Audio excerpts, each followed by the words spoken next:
Punch, but we've some big companies reporting today. We're coming off the heels of a disappointing Texas Instruments, but we've got IBM and we've got Intel. So IBM, they've already kind of given us some management guidance that we could see some good revenue, but Intel a little dodgy.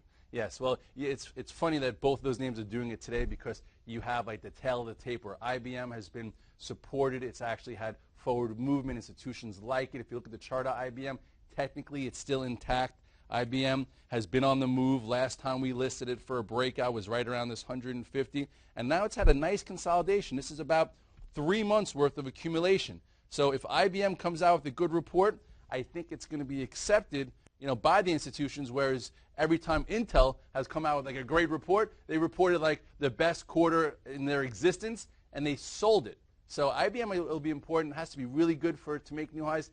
Intel is oversold enough where if you look at this chart, maybe if they come out with bad news, maybe they buy it. Because every time it's come out with good news, they've sold it, so it's down here at 1950. Maybe it turns into a little bit of a value play, but I'm going to be flat going into both reports, looking to potentially trade them after.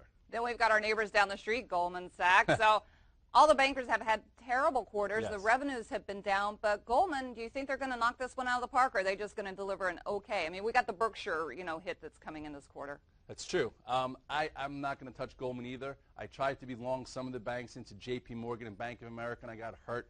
Investors are just sitting in them. They're trying to love these banks, and the banks are giving them every reason to hate them. And Goldman Sachs usually comes out, beats, it's explosive, but Goldman Sachs is not acting like the Goldman Sachs of past. It's below the moving averages. It's been a drag on the market.